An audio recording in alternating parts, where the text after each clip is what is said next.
तो दो टाइप का हमारे पास प्रोनाउन है जो कि दिखने में एक जैसे लगते हैं।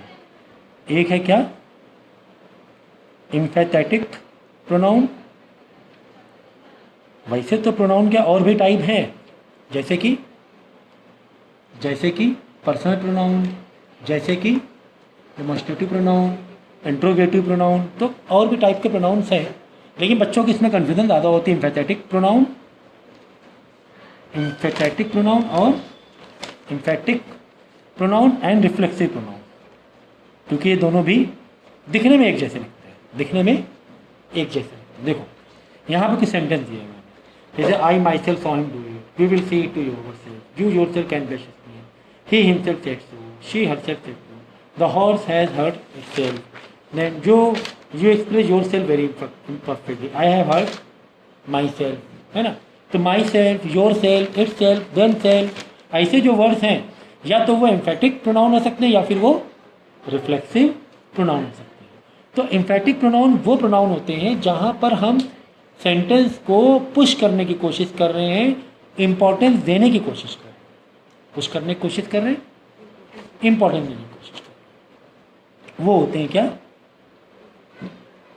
एम्फैटिक प्रोनाउन। जैसे कि मतलब उनकी ज़रूरत नहीं है, फिर भी हमने सेंटेंस को वेटेज देने के लिए वो रिफ्लेक्शन लगा दिया है हमने। एग्जाम्पल के तौर पे देखो, जैसे I myself saw him do it, मतलब कि माई सेल्फ मतलब अपने आप को मैंने एक थोड़ा इंपॉर्टेंस दिया, यहाँ पर पुश किया कि मैंने खुद ही देखा। अगर मैं माई सेल्फ छुपा लूँ तो भी सेंटेंस की मीनिंग बन रही है, I saw him to do it, ठीक है ना, सेंटेंस की मीनिंग बन रही थी। लेकिन इंपॉर्टेंस देने के लिए, एम्फसाइज करने के लिए हमने माई सेल्फ वर्ड यूज़ किए, कि we will see to it, आगे क्या लगाया, वी का रिफ्लेक्शन दिया हमने आवर सेल्फ, हमने उसे खुद ही देखा, खुद ही।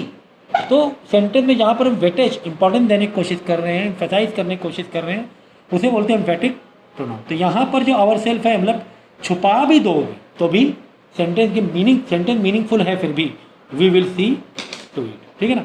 जैसे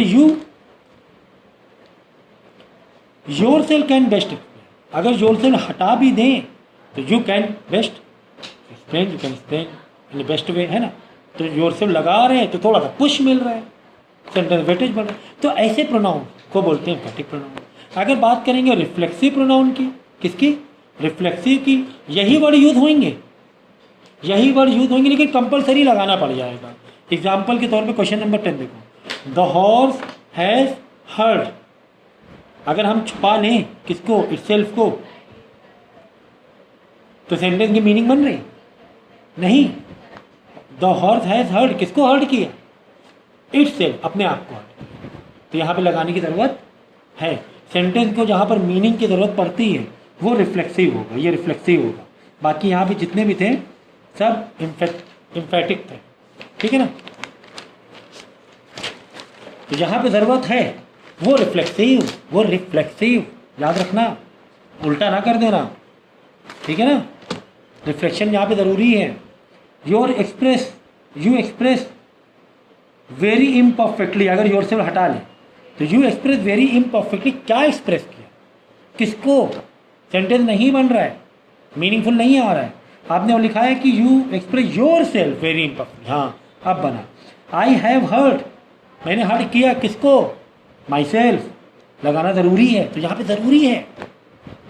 ज़रूरी है, तो वहाँ पे बोलेंगे रिफ्लेक्सिव प्रोनाउन, ठीक है। तो ये कन्फ्यूज़न बच्चों को, देखो मस्ट या मस्ट है फॉर मीनिंगफुल सेंटेंस, रिफ्लेक्सिव के लिए बताया मैंने,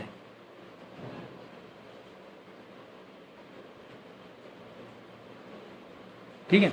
एम्फैटिक जहाँ पे वेटेज देना है, पुश देना है, थोड़ा सा एडवांटेज देना है अपने आप को या किसी को भी पुश करना है ना, यहाँ पे ज़रूरत नहीं है उतनी, यहाँ पे वो प्रोनाउन की ज़रूरत नहीं है, फिर भी हम लगा रहे हैं थोड़ा पुश करने के लिए। We will see, you can best explain, you yourself can best, he said so भी कर सकते थे, ही सेड सो, हाँ यही कहा, लेकिन ही हिमसेल्फ जो, हाँ उसने खुद ही कहा, समझ गए एम्फैटिक और रिफ्लेक्सिव प्रोनाउन का मतलब